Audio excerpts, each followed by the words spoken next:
Bueno, ¿cómo estáis? Buenos días a todos. Saludos de Valeria, de los niños. Bueno, los niños no han mandado saludos, pero como padre representativo de mis hijos, saludos de mis hijos también.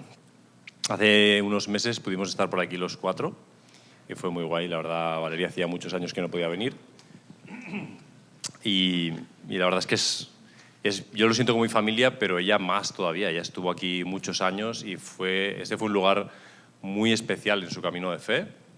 Os tiene mucho, mucho cariño. No estoy diciendo que yo no lo tenga. Solo estoy diciendo que ella lleva ahí grabado a fuego, que es casi un lugar como si hubiera nacido de nuevo aquí, ¿vale? Y le encantaría estar aquí, pero un viaje de 24 horas con niños pequeños, no estamos locos, ¿eh? No tanto todavía. En fin, quiero compartir con vosotros un texto que está en en la primera carta a los tesalonicenses, en el capítulo 2. Creo que aparecerán por allá en algún sitio, pero bueno, si no, os lo voy a leer. Voy a leer del capítulo 2 los primeros 12 versículos y voy a hacer una lectura ahora de este texto, pero lo voy a hacer como en dos partes. Primero voy a leer los primeros 6 versículos y me voy a autointerrumpir varias veces. Así, de forma caótica, porque mi intención es como poner en esos versículos solo simplemente dar un poquito de contexto.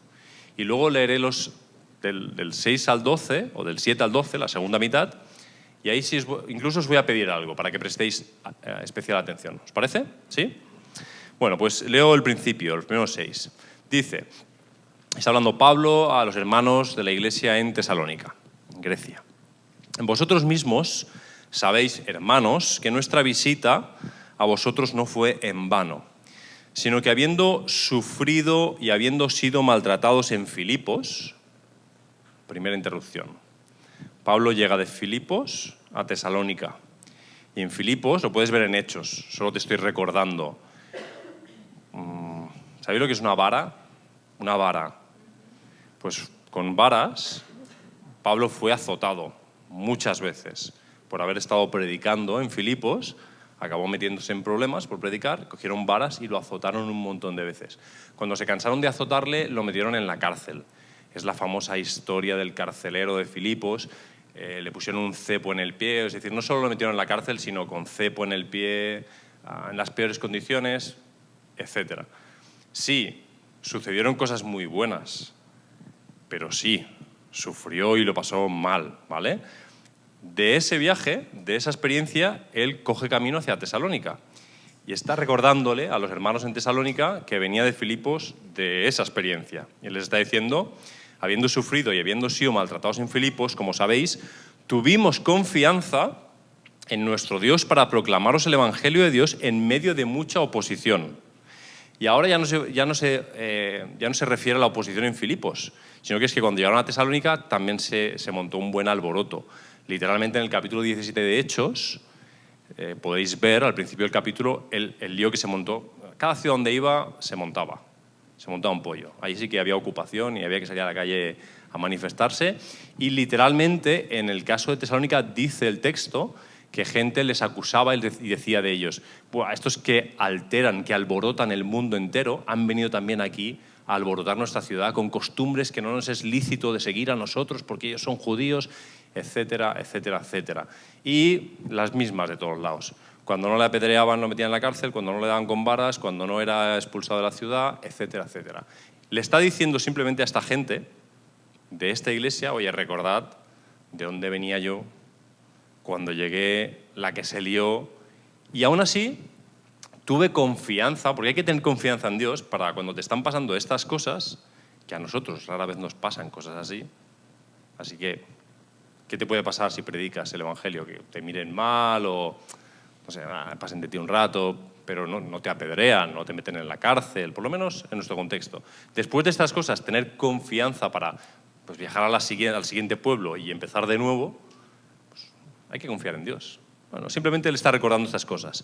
Dice versículo 3, porque nuestra exhortación no procede del error, de la impureza, ni es con engaño, sino que según hemos sido aprobados por Dios para que se nos confiara el Evangelio, así hablamos. No como agradando a los hombres, sino a Dios que examina nuestros corazones. Porque sabéis que nunca fuimos con palabra de adulación. ¿Sabéis qué es esto, no? Ir diciendo aquello que a la gente le apetece oír, lo que le gusta oír. Él dice, no, nosotros no íbamos diciendo lo que os apetecía oír necesariamente. No íbamos tampoco encubriendo avaricia, es decir, no estábamos haciendo las cosas con un fin económico. Y Dios es testigo que tampoco buscábamos gloria de hombres, ni de vosotros ni de otros. Suficiente contexto. Suficiente. Porque me quiero centrar en algo, pero necesitamos pasar un poquito por aquí para empezar a ver ahora. Voy a leer del 7 al 12, pero aquí te voy a pedir que hagamos un pequeño ejercicio, ¿vale? Normalmente, no sé si os pasa, a mí me pasa a veces, cuando alguien va a predicar, si se lee un texto, a mí a veces me pasa que es como que, bueno, como ya lo he leído a veces, es como que lo están leyendo y es como, bueno, acaba ya y empieza a predicar. O sea, lo que quiero es saber lo que tienes que decir tú, porque lo que dice la Biblia ya me lo conozco, ¿no? Pero quiero predicar de este texto. Entonces os voy a pedir un ejercicio de atención, algo diferente, simplemente, por cambiar, por hacer algo un poco distinto, que es, os voy a pedir que cerréis los ojos y uséis solo el sentido del oído. Ya que tengo tan buena voz, ¿no? Será placentero incluso, por lo visto. Pues venga, cerrad los ojos. Si estás demasiado incómodo, si cerrar los ojos es muy tal, pues tú no me hagas caso, ¿eh? Esto es a libertad, nos ha llamado el Señor. Voy a leer del 7 al 12 y voy a intentar leerlo especialmente despacio para que te dé tiempo como a masticarlo por tu cuenta, a escuchar lo que dice el texto. Pudiendo haber hecho sentir nuestro peso como apóstoles del Mesías, no fuimos de esa manera vosotros, sino que fuimos tiernos en medio de vosotros, como cuando la nodriza acaricia a sus propios hijos, teniendo tanto afecto por vosotros que queríamos impartiros no solo el Evangelio de Dios, sino también nuestras propias vidas, porque llegasteis a sernos muy amados. Porque os acordáis, hermanos, de nuestra fatiga y arduo trabajo, que trabajando de noche y de día a fin de no ser gravosos a ninguno de vosotros, os proclamamos el Evangelio de Dios. Vosotros sois testigos y Dios de cuán santa, justa e intachablemente nos comportamos con vosotros los que creéis, así como sabéis de qué modo tratamos a cada uno de vosotros, como un padre a sus propios hijos. Os exhortábamos y consolábamos y os insistíamos que anduvierais como es digno de Dios que os llama a su propio reino y gloria. Hasta aquí la lectura. Podéis abrir los ojos o podéis seguir durmiendo. Lo dejo a libre elección. ¿Me podéis mover esta mesa, Andrés? Porque mira, si me pongo aquí para estar más cerca de la gente, la mesa está entre ellos. Y si me pongo aquí para tal, es como que... ¿La podemos mover? ¿Pero la quieres? Sí, que la quiero. Echarla por allá. ¿Quieres una trino? No. Sí, ya está. Por si acaso me arrepiento. Así que como una distancia entre nosotros.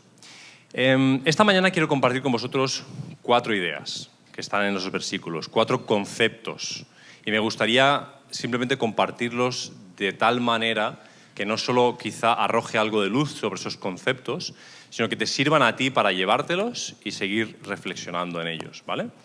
Y si tuviera que decir de qué tema voy a estar hablando, a veces hablo y no sé de lo que hablo, me pasa eso, ¿no? Pero si tuviera que elegir de qué tema voy a estar hablando, diría que voy a estar hablando de pastoral, en verdad. Pero si lo llamo de esa manera, algunos de vosotros vais a pensar que eso tiene que ver pues, con Andrés, con el equipo pastoral, con Andrés hijo, con Andrés padre, con los que pastoreen la iglesia, ¿no? Pero creo que de lo que voy a hablar es de cuidado pastoral. De lo que muchas veces en el Nuevo Testamento se resume con la frase los unos a los otros, ¿vale? Entonces, hay varios niveles de comprensión de esa predicación. Puedes entenderlo como el hecho de que yo estoy llamado a cuidar a los demás. Se puede hacer esa lectura de lo que voy a decir. Se puede hacer la lectura de que tiene que ver con el ejercicio de la pastoral y creo que es bueno no solo que lo escuche el pastor, sino que lo escuche la iglesia. Es la iglesia también la que tiene que valorar el don pastoral del pastor o de los pastores. Y también hay un tercer nivel de reflexión que puedes hacer que tiene que ver con Jesús como pastor de tu alma. Entonces estas cosas las puedes reflexionar en esas 3 áreas, ¿vale? 4 cosas. La primera está en el versículo 7. Para cada cosa te voy a dar una palabra que está ahí en el texto. La primera, en el versículo 7 dice, fuimos tiernos. El primer concepto es la ternura. Ternura. La frase, ¿sabéis estas frases de Pablo infinitas que no se acaban nunca? Pablo y el uso de las comas. No le gustaban los puntos y seguidos. Él coma, punto y coma y pa'lante y pa'lante. Y a veces las frases de Pablo dificultan mucho la comprensión. Pero él aquí está haciendo un contraste entre dos realidades, ¿no? Él dice, pudiendo haber hecho sentir nuestro peso como apóstoles. Si escuchas bien la frase, él no está diciendo que no exista tal cosa como un peso de ser apóstol. Y la palabra peso, en algunas traducciones es la palabra carga y en otras es la palabra autoridad. Imagínatelo de esas maneras, ¿no? Nuestra carga como apóstoles, nuestra autoridad como apóstoles. Él dice, pudiendo haber. No está diciendo no tenemos una autoridad de parte de Dios. No está diciendo no tenemos un peso específico en la obra de Dios como apóstoles. Pero él dice, pudiendo haber hecho esto, decidimos hacer lo otro. El ejercicio pastoral de Pablo, esto no es la manera en la que se suele presentar a Pablo. Está basado, según sus palabras, en la ternura. Podía haber hecho notar en el lugar mi peso como apóstol. Y te puedes imaginar muchas maneras de hacer eso. Todos hemos vivido conceptos y vivencias con la autoridad y con el autoritarismo. Porque cuando hablamos de peso ya empezamos a veces es sobrepeso. Todos hemos vivido eso. Pero Pablo dice, ternura. Elegimos, con vosotros, elegimos actuar por ternura. Y pone un ejemplo. El ejemplo de una nodriza. Una nodriza es una mujer que amamantaba hijos de otras mujeres. ¿Te imaginas el ejercicio? Esto hoy día, no sé si es muy habitual, en España no lo es. Recuerdo a mi suegro, tengo aquí a mi suegra. A mi suegro yo recuerdo que me ha contado historias de cuando él era un bebé, cuando era niño pequeño, y había guerra. Y, por ejemplo, él tuvo una experiencia de que su propia madre, por una bomba, tuvo que llevarse a un hermano suyo a un hospital y él estaba siendo amamantado. Entonces lo que hicieron mientras su madre se iba al hospital es entregarle a él a otra mujer que estaba dando de mamar a otro bebé. Pues te puedes imaginar esa imagen, ¿no? Es un acto quizás extraño para nuestra sociedad hoy día, pero había nodrizas, incluso nodrizas profesionales que se dedicaban a eso. Pero el ejemplo de Pablo es, imagínate a esta mujer que hace algo tan tierno como eso, pero imagínatela con sus propios hijos. Creo que los hombres no estamos, digo ahora que soy padre, ni cerca de poder comprender el vínculo emocional, el apego entre una madre y un bebé en el acto de dar el pecho. No podemos comprenderlo. Así que más difícil todavía imaginar la distancia entre hacerlo con un hijo propio y uno que no lo es. La imagen que Pablo refiere aquí es una imagen femenina. ¿Pero de quién está hablando él? ¿De quién está hablando Pablo aquí en el texto? Está hablando de sí mismo y de los que iban con él. Por lo tanto, algo totalmente pastoral, no solo totalmente pastoral, sino fundamento de la pastoral en el concepto teológico de Pablo, es la ternura. Muy poco predicada, muy poco practicada. Para mí, personalmente, nada como haber empezado a pastorear una iglesia para descubrir lo poco tierno que soy y cuánto necesito la ternura de Jesús, comprenderla para ejercerla. Y fijaos las cosas con las que Pablo hace contrastes, ¿no? Él en el versículo 4, en el 4 dice, no como agradando a los hombres. Y luego en el versículo 5 y parte del 6 pone 3 ejemplos. Lo de hablar adulando. ¿Qué busca la gente cuando adula? En el fondo, ¿qué busca? Casi siempre lo que buscas es aprobación. Yo te apruebo, te adulo, te digo lo que te apetece oír y en el fondo casi siempre detrás está mi propia inseguridad. Otra cosa es que digamos palabras de elogio verdaderas, muy necesario. Pero otra cosa es la adulación. Adulo con la expectativa de generar también una ola de regreso que me apruebe, sentir aprobación. Habla de avaricia, tener cosas. Tener, el deseo de tener, la necesidad de tener y la línea que separa el dinero del amor al dinero. Y habla de adulación, habla de avaricia y habla de esa expresión un poco también, ya, el castellano va evolucionando, pero gloria de hombres, reconocimiento. Es decir, sentir aprobación de los demás, tener lo que quiero tener. Contrasta todas estas cosas con el hecho de haber ejercido un peso sobre esta iglesia y dice que ha renunciado a eso y que ha elegido un camino que es el de ser tierno. Sí, seamos sinceros, seamos honestos unos con otros. Los hombres, en general, no elegiríamos, en nuestra sociedad, no elegiríamos este calificativo para los hombres. Es un calificativo que usamos casi exclusivamente para las mujeres. Las mujeres son tiernas, o pueden serlo, porque no todas lo son. Tampoco vamos a engañarnos. Pero los hombres, si alguien dice de un hombre que es tierno, nos sentimos un poco raros incluso. Es como, es bueno, pero es débil, ¿no? Está detrás esa idea, ¿no? De la debilidad. Ternura, casi igual a debilidad. Peso, ternura. Liviandad, ligereza, nada. No se aguanta por sí mismo la ternura. Sin embargo, Pablo dice, este es el camino que elegimos, el camino de la ternura. Pocas veces presentamos a Pablo de esta manera.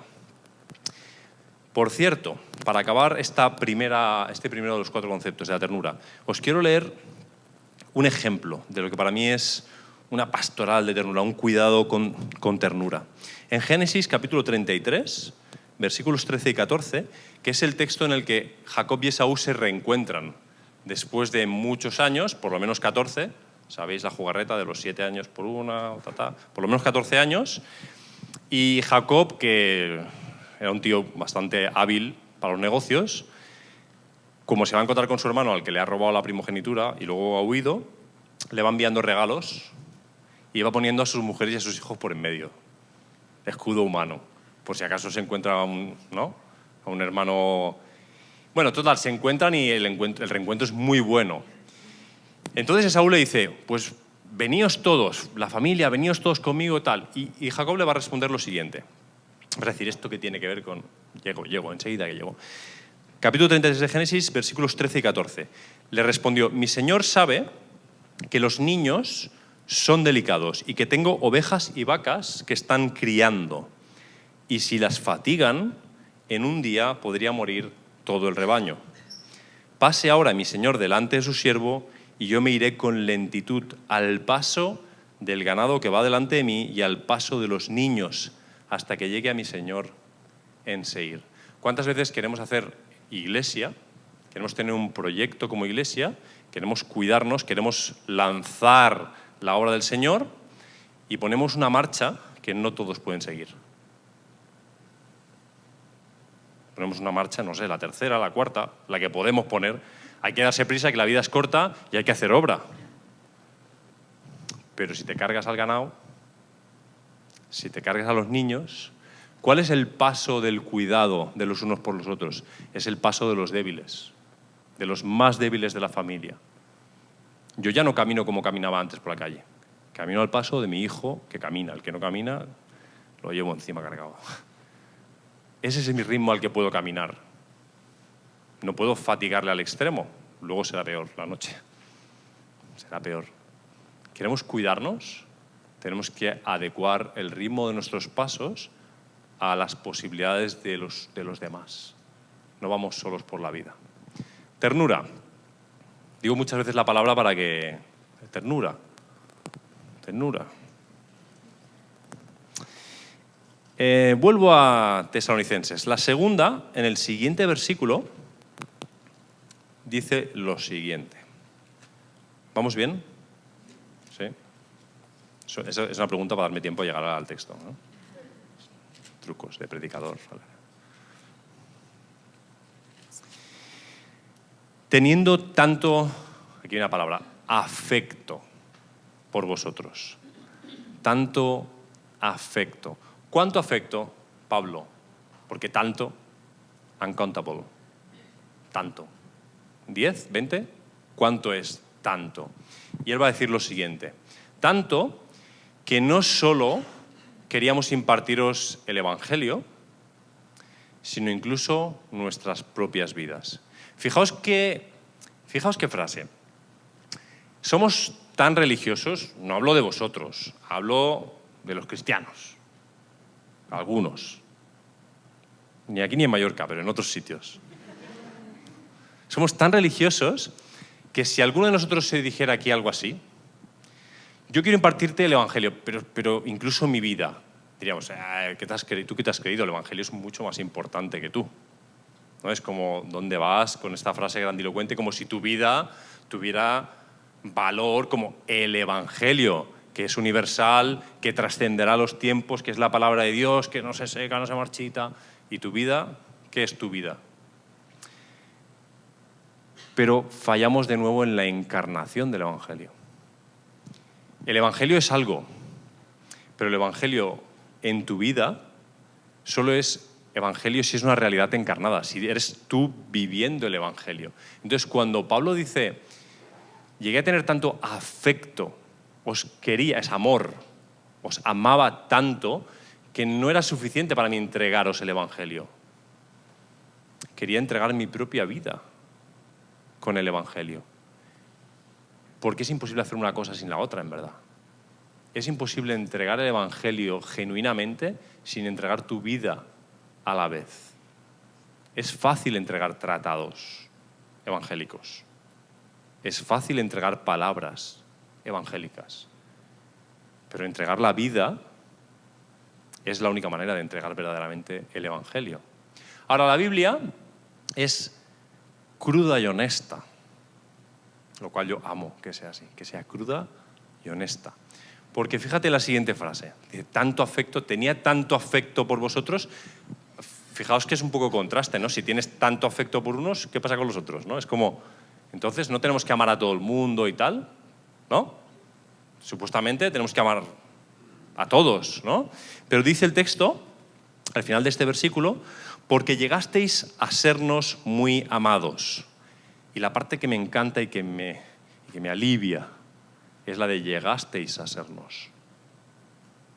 No siempre lo fuisteis. No siempre fuisteis muy amados. Llegasteis a ser. Porque hablar del amor teórico es un sinsentido. El amor se tiene que encarnar en vidas reales.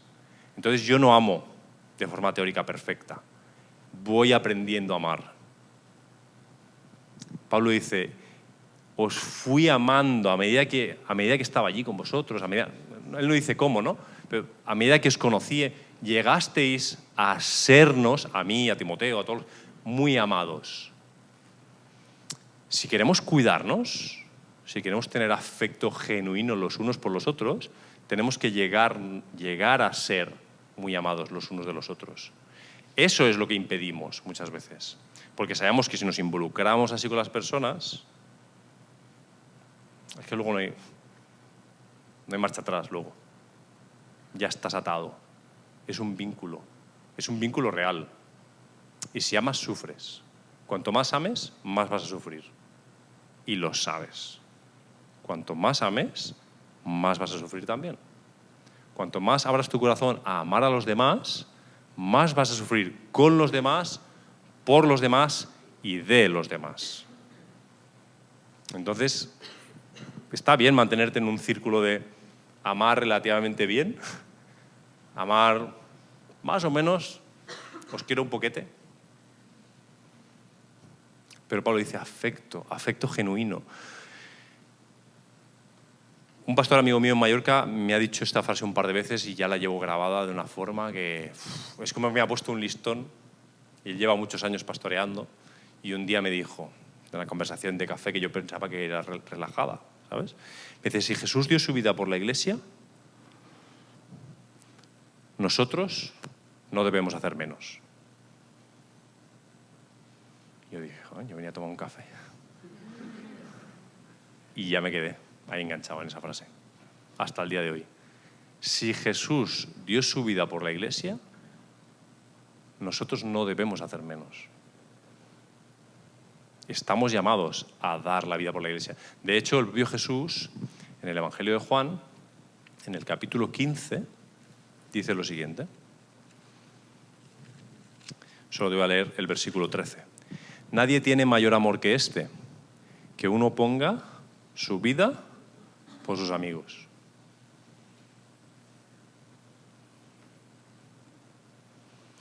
Ternura sí, pero amor. Mis hijos, yo los miro y son pura ternura, pero a veces no los amo. ¿Verdad? Los miras y son tan tiernos, pero uy. Ternura, pero afecto genuino.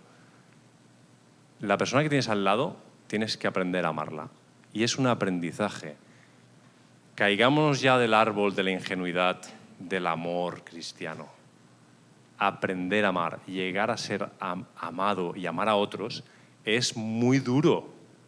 Es complejo, porque es entregar tu vida al otro, de verdad. Es mostrarte como tú eres. Esa es la única manera de cuidar a otra persona de verdad. Lo demás es folclore o protocolo. Mucho protocolo en la Iglesia evangélica. Hablamos de la católica mucho, pero los evangélicos también tenemos mucho protocolo. Para amar incluso. No, abre tu corazón. Entrégate. Ternura, afecto. Vamos bien, van dos. Con estas dos yo tengo ya para trabajar toda la vida. Pero no quiero que te escapes de aquí hoy como diciendo, bueno, como son tan grandes, como son para toda la vida, pues no, haz algo esta semana con algo de esto si puedes. La tercera cosa. En el versículo 10...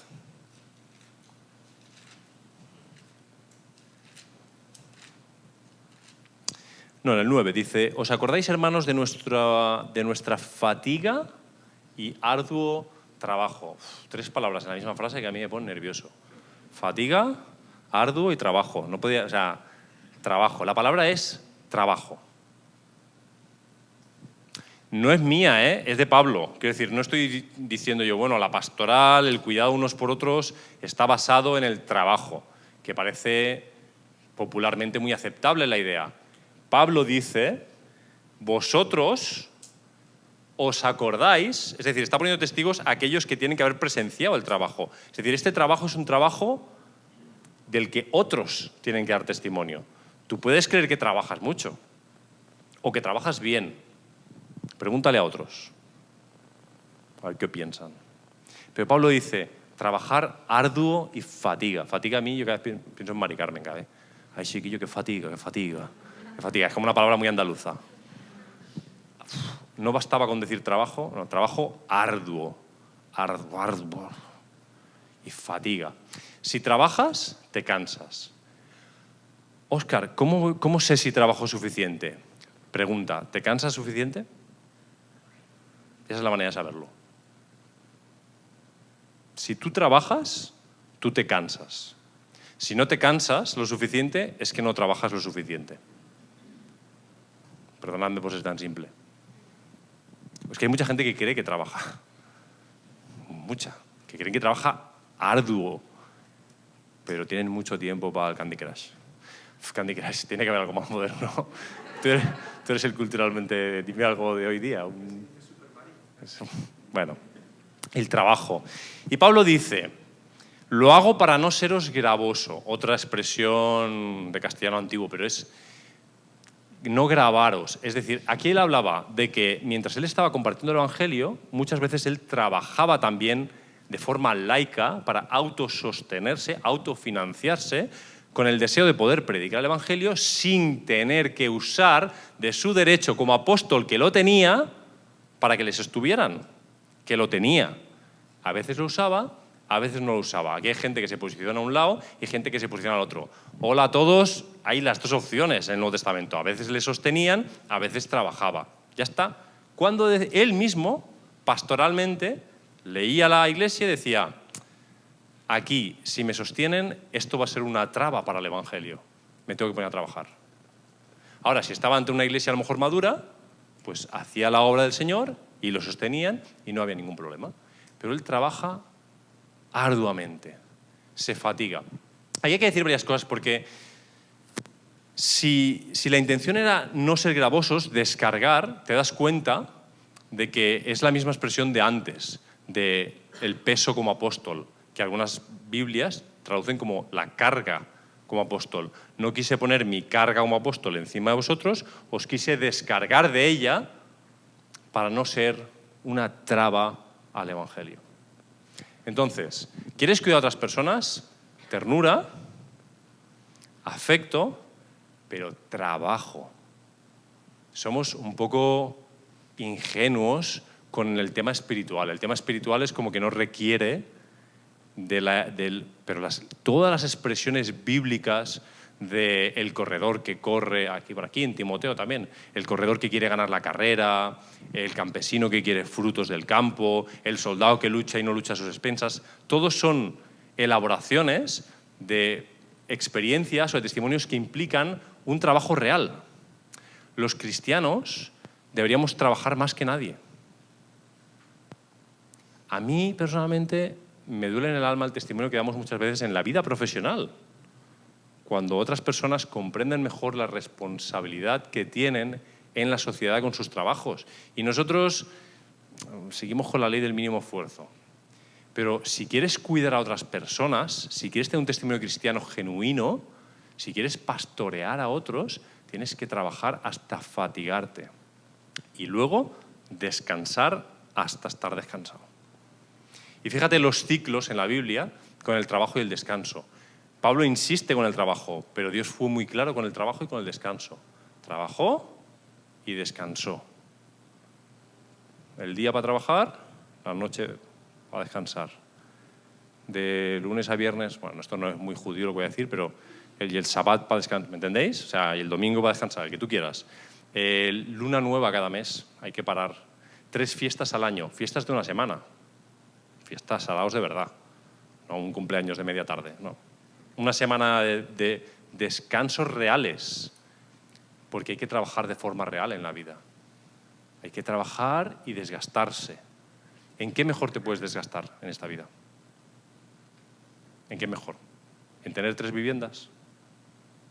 Tener un granero más grande se traduce hoy por, cuando ya te has comprado una vivienda, vamos a intentar tener una segunda. Y siempre hay buenas justificaciones para los niños, que la hereden. O esta de siempre hay, que cada uno haga lo que quiera. Yo no juzgo nada. Solo digo, ¿hay alguna mejor opción en esta vida que desgastarse trabajando por lo que no va a perecer? ¿Quieres cuidar de otras personas?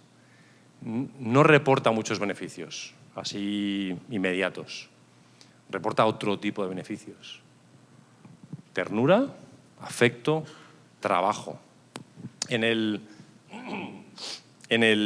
la segunda carta de Tesalonicenses, no voy a leer todo el texto, pero en el capítulo 3 hay 4 o 5 versículos en los que se repiten varias frases sobre este tema, que Pablo ya está hablando en la primera carta a los tesalonicenses. No sé si es que esta gente en Tesalónica no eran tan trabajadores y necesitaban... Cuando te hablan mucho de un tema, a lo mejor es que, ¿no?, lo que te están diciendo. En el segunda Tesalonicenses, capítulo 3, versículo 8, Pablo dice, ni comimos de balde el pan de nadie. ¿Sabéis? Tenía que trabajar porque no quería cargar a nadie. Literalmente, trabajábamos con afán y fatiga de día y de noche para no ser gravosos a ninguno de vosotros. Estoy en otro texto, ¿eh? A la misma iglesia. ¿Veis que mismos conceptos una y otra vez? No porque no tengamos derecho. Os va sonando ya esto, ¿verdad? No porque no tengamos derecho, sino para darnos nosotros mismos a vosotros como ejemplo, a fin de que nos imitéis. Porque aun cuando estábamos con vosotros, os ordenábamos esto. Si alguno no quiere trabajar, que tampoco coma. Que no coma. ¿Está? Eres libre de no trabajar, no pasa nada. Que no te coman mi comida. Pues hemos oído que algunos de vosotros viven desordenadamente, sin ocuparse en ningún trabajo. Y esta es la frase por la que vengo a este texto, ¿eh? Sin ocuparse en ningún trabajo, sino, ¿qué dice ahí? Entrometiéndose en lo ajeno. Esto es lo que pasa con el ocio. El ocio es muy malo. Divertirse es muy bueno. Descansar es muy bueno. Compartir es muy bueno. Disfrutar del campo, del deporte, genial. El ocio, estar sin nada que hacer y no querer nada que hacer, suele ser malo para el ser humano. ¿Sabes? Cuando no trabajas, el texto dice que acabas entrometiéndote en lo ajeno.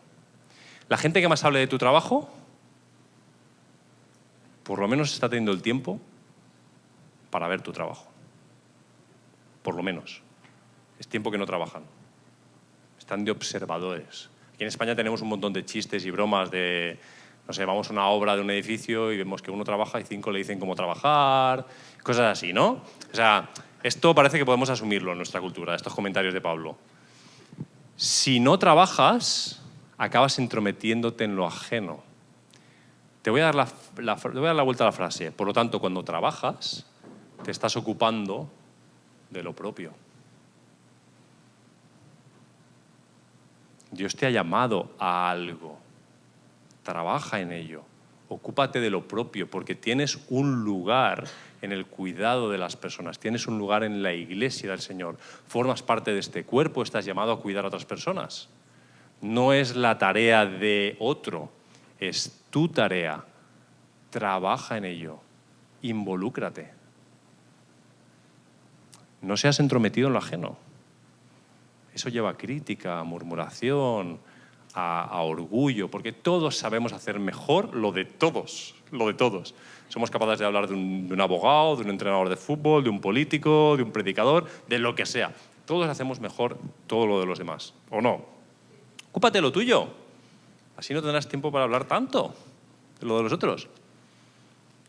Así que, vuelvo al texto. Fíjate, quiero empezar a resaltar algo. Hemos hablado de la ternura, del afecto y ahora del trabajo. Solo nos falta una. Pero mira este detalle. La nodriza, ¿con quién era tierna? ¿Con sus? ¿Pero cuáles? Los propios hijos. Bien. Y aparte del Evangelio, ¿qué es lo que queríamos entregar? Nuestras propias vidas, dice el texto. Y ahora estamos viendo que el texto nos invita a trabajar para ocuparnos en lo propio, para no entrometernos en lo ajeno. Vamos con la cuarta y última cosa del texto, la última. Sé que ya está siendo una predicación más larga de las que hacen otros predicadores. Así que voy a deciros que en el versículo 11 dice: así como sabéis de qué modo tratábamos a cada uno de vosotros como un padre a sus propios hijos. Paternidad. Y aquí vamos a ser modernos y vamos a decir pa-ma, ¿vale? Maternidad. El hecho de la paternidad y de la maternidad. Antes de proceder, voy a reconocer que si bien en cualquiera de los campos que estamos tocando tenemos ejemplos en otros, o sea, tú has aprendido a trabajar en la vida y cuando has tenido buenos ejemplos de trabajadores, te has convertido en un mejor trabajador imitando. Y claro, has visto a una persona que es tierna y has aprendido cómo ejercer ternura. Y sí, cuando ves a una persona que ama y tiene afecto genuino, también tienes un modelo que te ayuda a tener amor genuino y ser afectuoso. Pero esto de la paternidad ya es el colmo. Porque solo tienes dos. Un padre y una madre. Lo demás lo puedes ver de muchos. Pero esto tienes dos. Y los buenos y los malos ejemplos en casa marcan muchísimo incluso lo que entendemos por paternidad o maternidad. Y tenemos que saltar, ir más allá de lo bueno o lo malo que han hecho nuestros padres carnales, con los que lo único que deberíamos tener al final es gratitud, por un lado, y reconocimiento, porque ya te llegará. Ya. Si no te ha llegado, ya te llegará. Estoy en crisis. En fin, paternidad. En el versículo 12 encuentras un modelo, uno, no digo el modelo, uno, cuando Pablo dice paternidad, acto seguido va a decir estos tres verbos. Dice, como un padre a sus propios hijos, ¿qué hacía él? Exhortar, os exhortábamos, número 1, os consolábamos, Y tercera frase, os insistíamos que anduvierais como es digno de Dios. Yo lo voy a resumir en guiar. Exhortar, consolar y guiar. Cuando tú te planteas ser padre o ser madre, ¿qué upgrades haces en tu vida? ¿Qué herramientas implementas? ¿Qué es lo que dices? Bueno, voy a ser padre, voy a ser madre. ¿Qué necesito? Las típicas cosas que pensamos es, pues necesito una casa, pues el niño tiene que estar en algún sitio. Necesito un coche con más plazas, pues yo fui en un Mini, la mitad de mi infancia, os lo digo, en un Mini. No sé si sabéis lo que es un Mini. No los de ahora, los de antes, que eran Mini. Se llamaba Mini por algo, ¿vale? Lo de ahora no es Mini. Mini Crossroad, no sé qué, eso no es un Mini, tío. Vale. Casa, más plazas de, ¿no? Un mejor sueldo, porque hay que asegurar la vida de los niños. Pero cuando Pablo dice, actué como un padre para vosotros, ¿qué es lo que él entregó? Entregó exhortación, consuelo y guía. Sí, también pan y una habitación están muy bien para tus hijos. Pero es que lo que es realmente importante, creo que nos lo estamos descuidando, nos lo estamos saltando a lo grande. Tus hijos necesitan genuina exhortación tuya.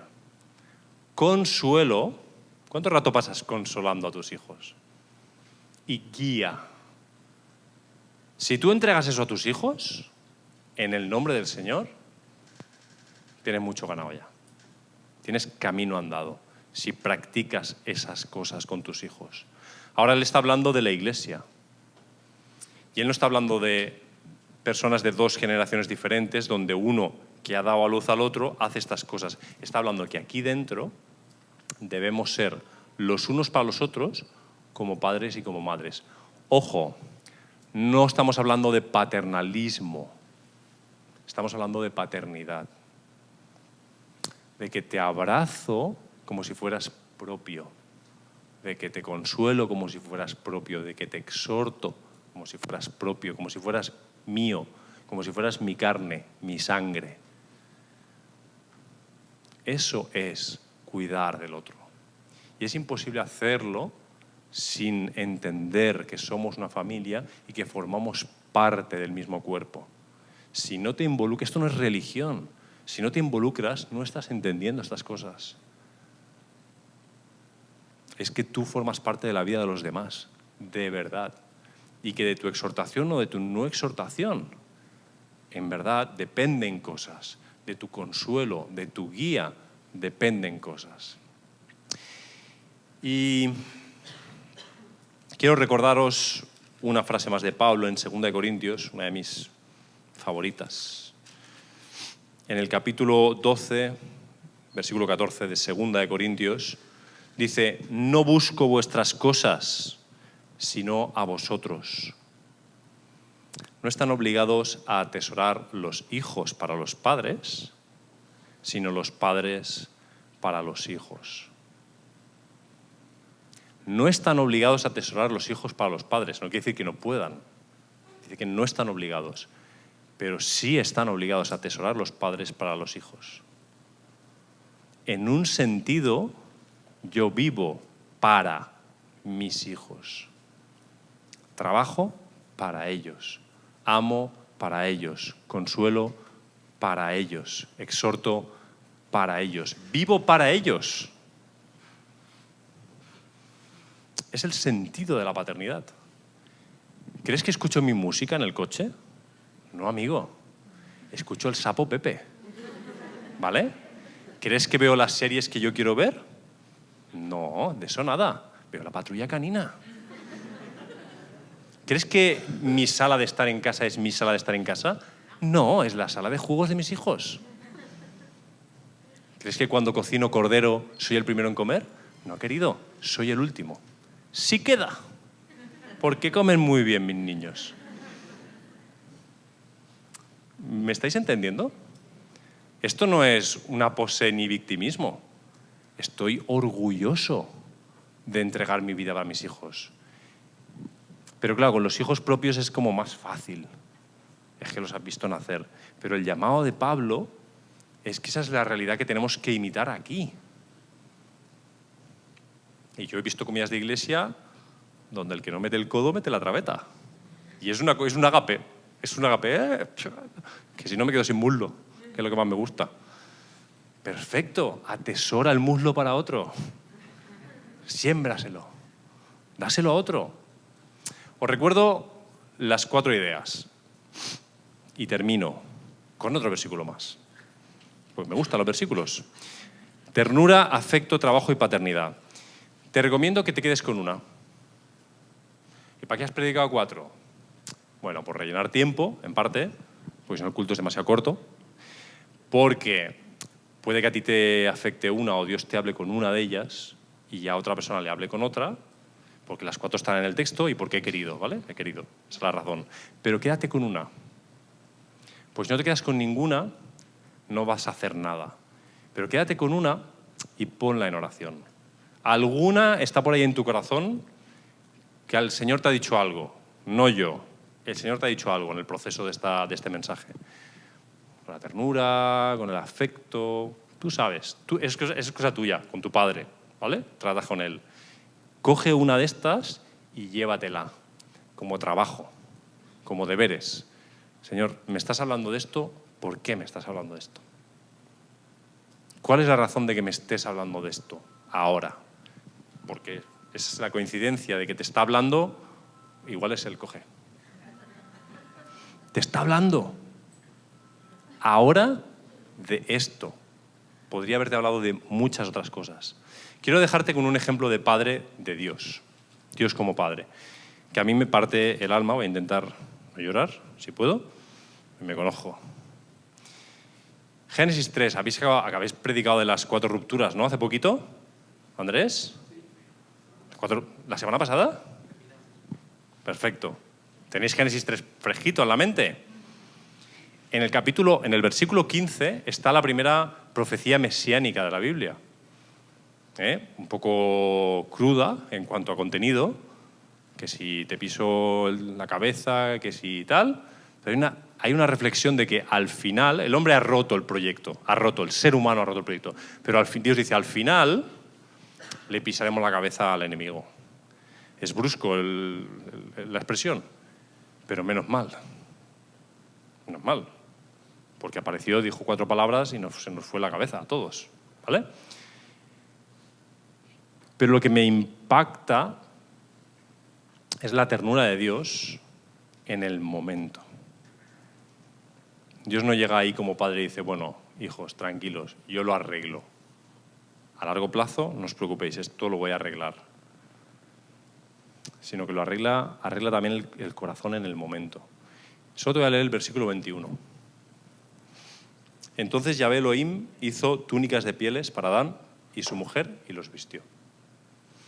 En el versículo 8, en el versículo 9, tú has visto que se han quedado desnudos y de pronto se han visto desnudos. Has visto que tienen miedo, que sienten vergüenza, que empieza la culpa. La mujer que tú me diste, culpa de ella o culpa tuya. La culpa, la vergüenza. Estamos rotos y nunca habíamos estado rotos antes. Y sí, la palabra de consuelo de, mira, no te preocupes, lo arreglaremos. ¿Cómo te quedarías tú? Se te quedarías como, bueno, sí, pero ¿y ahora? ¿Tengo que seguir caminando así? El primer animal que murió, en el relato bíblico, el primero, murió para cubrir tus vergüenzas. Para significar también a otro cordero que moriría para acabar con todas tus vergüenzas. Pero el primero, ese primer animal, lo mata Dios. En el texto es Dios mismo el que baja su creación, elige un animal y lo mata. Y de sus pieles nos viste para, mientras arregla nuestro desaguisado, cubrir nuestras vergüenzas. Y para mí es un ejemplo de paternidad que casi cada vez que me pongo a hablar de él me afecta, porque cuántas veces yo quiero educar a mi hijo y estoy pensando en el objetivo, ¿no? Que al final sea un hombre así, que al final sea no sé qué, pero en el día a día, ¿dónde está la ternura? ¿Dónde está el afecto? ¿Dónde está el trabajo? ¿Dónde está la paternidad? Y es ahí donde tenemos que arraigarnos en la paternidad de Dios. Un ejemplo perfecto de ternura. La gente se ciega con 4 textos del Antiguo Testamento donde vemos a un Dios agresivo y no ven toda la ternura del Padre caminando por las Escrituras y su afecto inagotable por nosotros y su trabajo continuo. ¿Dónde está Jesús? Jesús ya trabajó, ¿no? ¿Dónde está Jesús ahora? Intercediendo por ti. Ahora, en este momento, es lo que dice el texto bíblico, que está intercediendo por nosotros. O sea, que sigue trabajando. Hay pocos trabajos más duros que interceder. No hablamos de la oración ni la intercesión como un trabajo. Son un trabajo. Es duro interceder. Acomódate a este ejemplo. Si te vas a comparar con alguien como padre o como madre, compárate con tu Padre Celestial y aseméjate a Él, imítale a Él. ¿Qué os parece si nos damos un momento para digerir un poquito? Digerir algo. Necesitamos digerir algo. Si no, las cosas pasan y ya. Si quieres tocar el teclado, tócalo, si no, haz lo que quieras. Pero ni siquiera te quiero decir cómo darte este momento. Solo quiero que te des un poco de tiempo. Que luego ya nos vamos a hablar de Tati, que luego lo que tú quieras, pero lo que sea, pero date un momento para parar, para respirar un poquito y para escuchar a Dios, ¿vale? Silencio. El que quiera que ore, el que quiera que hable con su padre, el que quiera que escuche a su padre y luego terminamos.